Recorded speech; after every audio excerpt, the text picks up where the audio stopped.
slap my ass and call me a nymph. This is the Duncon Duncast. This is not the show. This is breakfast for dinner. Is this thing on? Yes. Okay. It's been on. It's on now, son. Let's get it started. Yeah. That's what kids are all popping off to. That's the song.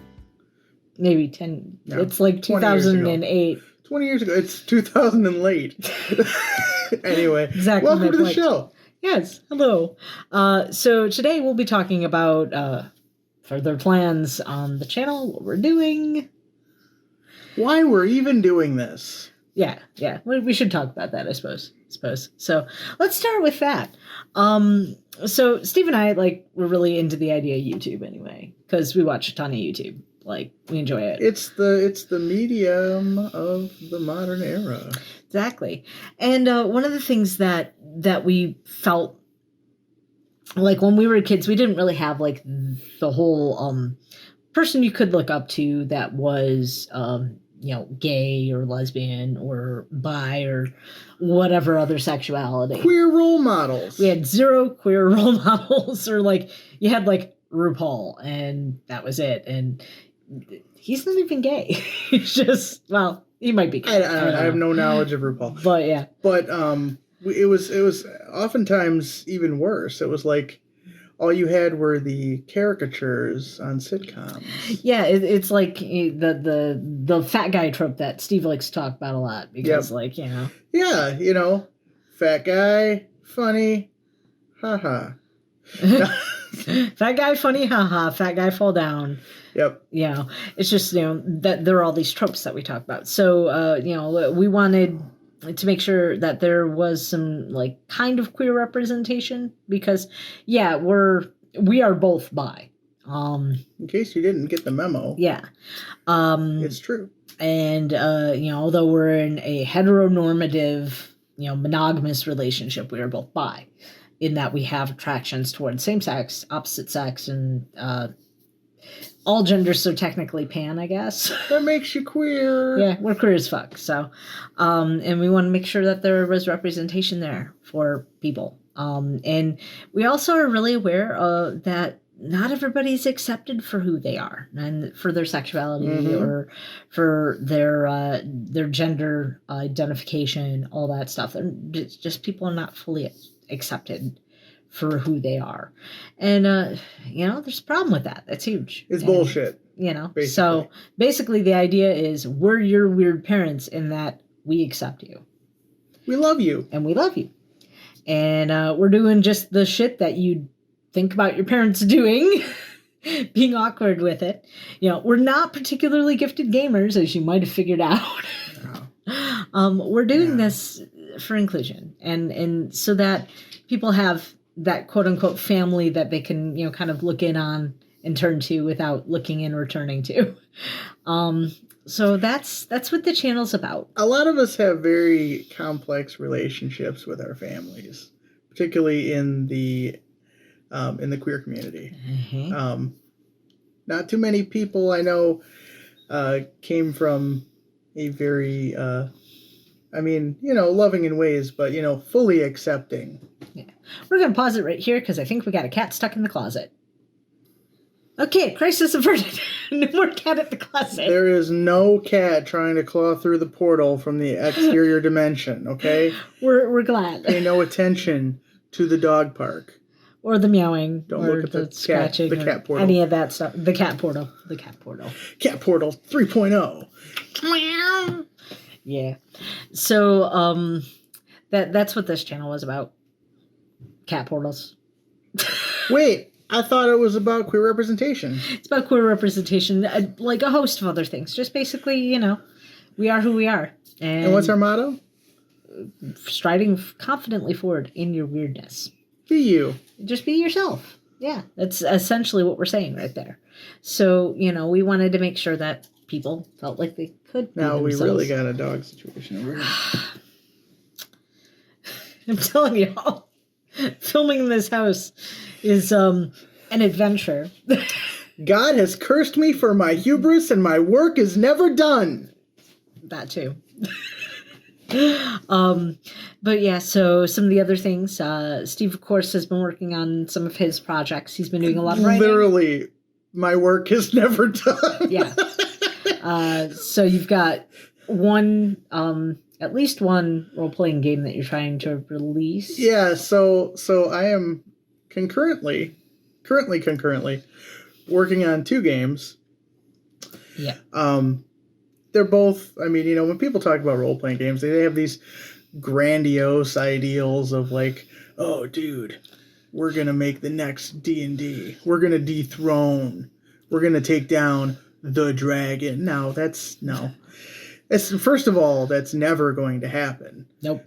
Certainly not from a cottage producer, somebody literally making a game. I mean, yeah. Okay, so Gary Gygax and Dave Arneson made D&D in their fucking basement, but that's in their image.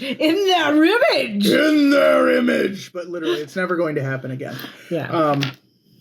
Games exist. There are a billion. I mean, not literally, but there are thousands. There might be a billion by There are now. thousands of independent role-playing games out there. Yeah. But anyway, so what I just finished up this week is the category of what they call a one-page role-playing game, which is just it's literally all the rules to play the game are in a pamphlet. They try to keep it to 1 page, but it's like 2 pages. It's like a front and back of a page. And it's basically a role-playing game set in the world of the 1960s beach party genre. It's called Surfers and Sandcastles. You're welcome. I brought this to the world, just like I brought Fuck You Hillbilly Dracula to the world. I have no limits. I have no common sense. I have no decency. I have no stop. I woke up and chose violence. Anyway, so yeah, where am I at in the TikTok universe? Yeah. But it's like, they talk about what's in the MC universe, what's in the DC universe, what's in the TikTok universe, what's in the Steve Dunne universe. The SD universe. It's just the or standard definition. Yeah, that's all it is. It's one or two or many of those things all at once simultaneously, yet none of them at all. So the other thing I'm working on, and this is actually going to be more of a fleshed out, book-sized RPG, but no less serious, no more serious. It is... We're serious. It's kind of an homage. Anytime you start the sentence with an homage, it's kind of an homage, if you will, to the classic B horror film genre. So we're thinking like, your Frankensteins, your Curse of the Mummy, your even your Plan 9 from Outer Space type stuff. So this is really what captured my imagination, along with things like, your Conans and your, Swords and Sorceries type stuff. So, but I was always really fond of the camp of those B movies. And, the worse the better. That's why it's like, I kind of have mixed feelings about Mystery Science Theater 3000, because, like, in a lot of ways, it's like inviting hecklers into your church. It's like, yeah, I mean, I'm looking at the screen, I'm like, I would watch that movie unironically. That's the kind of flick I would be into. And then you're like, everybody's like, oh, it's so terrible. It's like, yeah, but that's the draw, is it's terrible. That's why we watch it. Anyway, so I'm built different, as everybody knows. But yeah, that's, so I don't have a name for it yet. Originally, I had started making a role-playing game set in the, built on the rockabilly aesthetic, set in like a quasi post-apocalyptic setting with just a bunch of like, I don't know, A-line dresses and flame dragsters. I don't even know what it was about, but I was like, wait, what goes well with the rockabilly aesthetic? Classic movie monsters. And I'm going to have to research where this actually originated from, but I did a little thought about it and threaded it back to the Munsters, basically, because the sound, not the soundtrack, but the theme song from that is very much in that milieu. But yeah, that's where in my mind Frankenstein's monster and, Rockabilly kind of come together is in the Munsters. But there was a guy or gal, I don't know, honestly, a person that was making a series of illustrations that was like Frankenstein's monster and the Bride of Frankenstein, but like rockabilly'd out. I don't know if you remember that from like about 4 or 5 years ago. Mm-hmm. And I was like, that may have been an influence, but really it all comes back to the Munsters, as all things should. But that's what I'm working on now, and will it? I don't know. Will it go anywhere? I don't know. Did Space Hulk go anywhere? I don't know. I mean, it's still sitting in a notebook. I was like, yeah, I kind of did the game that I was writing using playing cards instead of dice. No, it's sitting in a notebook. So I have a lot of ideas. I can't be stopped. I'm hard charging. I'm a motherfucking juggernaut. Someone kill me! Anyway, go on. You were saying? I wasn't. Maybe you should start. Because I need someone to provide some kind of a break. Or else, to quote the Bard, I'm one step closer to the edge. And I'm about to take a break. And y'all wonder... I think she should get some kind of a peace prize or a Medal of Honor or something just for living with me, just for putting up with. See, in most of our stuff, in our podcast, in this particular thing that we do every other week, I don't go off like this. I don't just let the horses out of the pen and just say, go, run, be free. The cat is trying to get back into the dimensional portal. Somebody stop it. Nah. You have fun over there, Al. So, yeah. I'm working on some shit. And that's, I don't know, and really all this whole, idea of this, fantasy rockabilly amalgamation before the Universal / Hammer horror monsters came into it was I drew a picture of a dragon half polymorphed into a human, so human dragon hybrid, wearing a classic A-line dress, and I'm like, that's the aesthetic. That's it. Hashtag aesthetic. Dragon Billy. Okay, I'm gonna stop. That's not actually a thing. Yep. Or is it? That okay. Anyway. So what else are we working? I've talked for 12 minutes about what I've been working on. Yep. So I want to make people aware, which, I mean, if you've been watching this channel for any length of time or have dealt in any of our media at all, you're aware I own a business. And I'm not just talking about the Avon business. I own that too, and I run that too. I'm talking about an IT business. And I've been running this since July 2019. So I finally started actually putting my full weight behind what it is I want to do, because I had the LLC, I've had the LLC, I've worked under the LLC, but I realized that there's just not as much stuff as I thought there was going to be to do. I thought that I was going to be swimming in tickets at this point, and I'm definitely not. So one of the things that I've started to do instead is I'm just offering up my knowledge free to the world, basically, hoping for best, anticipating worse. But I'm basically just, offering up my, here I am flicking around the mic. Don't do that. It's a microphone. Yeah. It's not anything else. Honey, save that for our OnlyFans.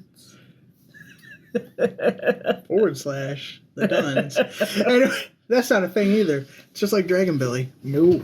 But yeah, so what I've been doing is I've been putting a lot more effort into generating content for that machine. And what that's looking like right now is blog post entries and TikToks, basically, is what it is. And of course, Instagram, which having a great time over on Instagram, by the way. See, I have this thing, and this is where I'm going to go off, and everybody's going to understand the full the full of the crazy Go that off, goes King. on in this household. Go off. So I think it's pretty well known that I don't like to be contacted via an instant messaging program. I just don't. Just because it harkens back to a time when there was an obligation that came with it. Here I am beating up the mic again. But there was an obligation to it. And a lot of the womanizers who abused me over time would contact me through instant messengers and just be complete douche nozzles about everything. Hella gross. Just really gross. Like, Steve's seen some of the previous chats. He knows people were crossing lines constantly all the time with me because I didn't have the knowledge to be like, no, I don't deserve to be treated that way. Fuck you. I'm not taking that. Well, recently I opened up a Instagram account for TechWitch, and I was like, I have absolutely nothing I can take pictures of because I have 0 client machines that I'm working on right now. My own machine, I don't really have things that I need to do with it, or, and just there's not really much with my own machine that I can do. So I was like, well, I'll take pictures of myself making content, I guess. And these thirsty mother truckers, oh my God. It is clearly notated on the account that it is a business account. The name of the account, when you look at the name, is TechWitch Detroit LLC. There is no name. Like, my name is nowhere on that account. And I got motherfuckers in my inbox all the time. Hey, honey, where are you from? What's your name? I'll be right back. Yeah. You keep going. Okay. So, they'll be in my inbox. Hey, where are you from? What's your name? This, that, the other. The usual, I'm leading up to some bullshit shit. So, but it's a business account, right? So when people get a hold of me on that, there's literally an auto reply. And it just kind of says, hey, yo, if you got a problem, I don't really monitor this, go email me and it'll open a ticket and I'll get right with you. But people weren't reading it for the first couple days. They were just kept talking to my little ticket making bot. That wasn't making tickets, was just sending them, hey, you should open a ticket. Talk to the bot. And finally, this guy tried all weekend. This one particular guy just tried all weekend to get a hold of me. Poor guy. All weekend. And it was always the same 2 questions. So I thought, well, maybe he's a bot too, but he wasn't. He's just bot violence. Just some murder hobo or something. I don't know what. I doubt the guy's a murderer. We don't claim him. But just was constantly just being skeevy as shit. And then finally he got a hold of me on Monday at a normal human time. And I was like, hi, this is a business account. What can I help you with? Because you're contacting a business account and I do businessly in my business suit. Did we mention business? Businessly. ... Business. And he's like, oh no, I'm not here for that. I'm here for that. I'm like, this is a business account, sir. I believe you're lost. What is your technological need? Right. Please put it in the ticketing system. And that is exactly what all the little auto messages said to him, which, he was sent 3. Ticket reads WID ? That's not a technical issue, sir. And I did. I finally went to the guy. I'm like, you appear to be lost. Let me help you. Sir, this is a Wendy's. But I'm not a cat. I'm not a cat.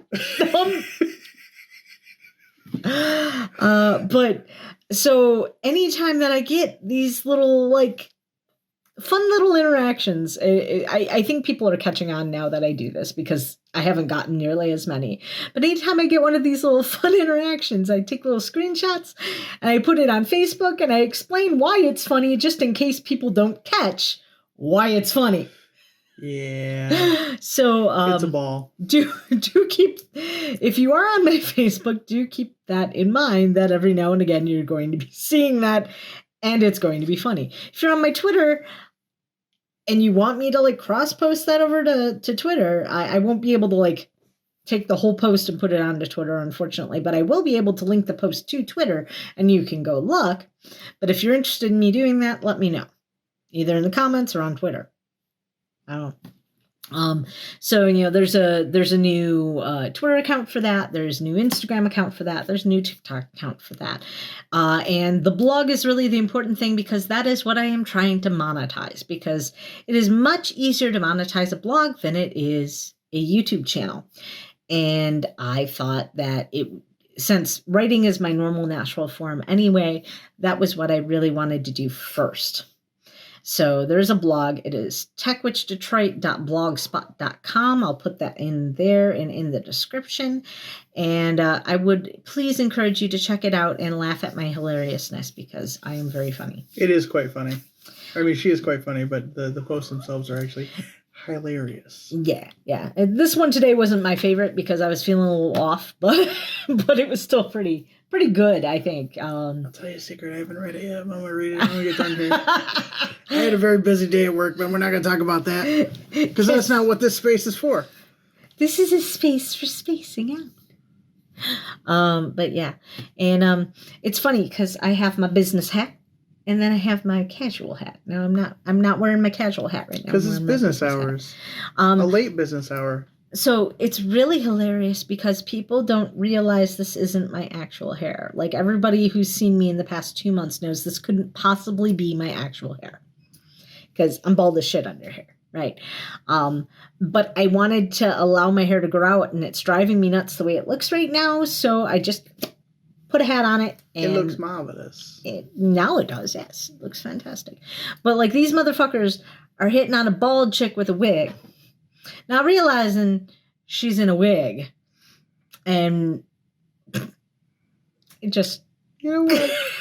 I'll figure it out eventually. Like, I have the same exact body now as I had 2 weeks ago. Like, this has not changed. No one cared until you put on the wig. Right, exactly. Until I put on the hat. That's right. So one of the things that I may be transitioning toward, if I get any traction on this, is I may be transitioning toward a second YouTube channel for just tech witchy tip type items. That'd be sick. It wouldn't be your standard tutorials. I'm not here for that. Fuck no. It's just a top-down shot of a person with a screwdriver. I love those videos. I mean, they're very informative, but they are dry and just boring as shit. Or even the ones where it's, I'm going to teach you how to use software. Hi, I am Sven. I am here to teach you about Photoshop.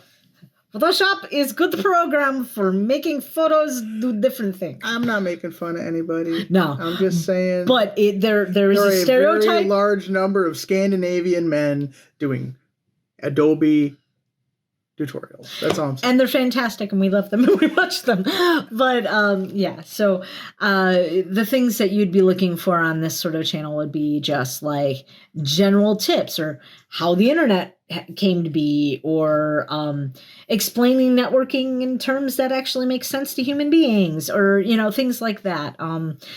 So anybody that's received any technical support from me before knows what I'm about. They know that I come to the desk to fix your shit, but I'm also there to entertain you. And I understand if I've got to be there anyway, I'm there to entertain you as well. So that would be what that channel would be based on, is just my ethics regarding that. As far as this channel is continuing to go strong. We are wrapping up on Zelda fairly quickly. We got probably about 3, maybe 4 episodes left, because I think Ganon's going to be in 2. We haven't done Ganon yet, but it may be like more episodes than you think. Well, we just finished 7. Mm-hmm. 7 went up more whole today. Dungeons. Mm-hmm. And then we got 8 and 9. Yeah, 9 is very long. So, that's what I'm saying. So it's a minimum 3 episodes. 3, maybe 4, if not 4. Final Fantasy, we've got several still in the bag. There's going to be a new one coming out next Tuesday at least, and possibly next Thursday as well, since I'm running low on Zelda stuff. There for a minute, basically, I things that would go up Thursday was anything I had extra footage. And that may continue, or we may pick up another playthrough or let's play of some kind, or we might start experimenting with the space and figuring out other shit to do. I don't know. I'm off work all next week, so gonna have some kind of fun. Yep. There may be a live stream somewhere in there not on this equipment. It'll be on the other equipment now that we have internet that works. Mm-hmm. So you may or may not look forward to that this next week. Maybe we'll do a workout stream like BTG. It'll be, okay, your workout. Stand up. Okay, are y'all standing? Now sit down. All right. Hey, congratulations. And that is your bonus content. Yep. We can just put that in slow motion as I'm jumping up. People get a real good shot down my boobs. It'll be great. That's what happens. So, as always, we wanted to remind you to stride forward confidently in your weirdness. We will see you next week, or it's a bi-weekly, so we'll see you in 2 weeks. And if you have any stuff you want us to do, mention it in the comments. We'll take care of you. Reach out to us. Give us your hand through the internet. Yes. And remember, the more interaction, the better off everyone does. Things I've learned from Instagram from thirsty people. And that's going to be it. Goodbye, all. Bye. We love you. We love you. Mwah. 5 strangers met in an abandoned mansion in the woods outside of Briar's Patch, Kentucky. All arrived by different roads, but all share a common thread. A thread that will have you saying, "Fuck you, Hillbilly Dracula." Fuck You, Hillbilly Dracula is a work of occult dark comedy from the author of Seed of Doubt, Root Cause, and Carrion. If you like pulpy horror that doesn't take itself too seriously, this is probably the right spot for you. If you like your stories to play with tropes rather than run from them, this is probably right for you. If you're ready to give yourself over to the twisted mind of Stephen Dunne and would like to take this journey today, Fuck You, Hillbilly Dracula is available on Amazon. Pick up a copy. It's got a dirty word in the title if that helps sweeten the deal.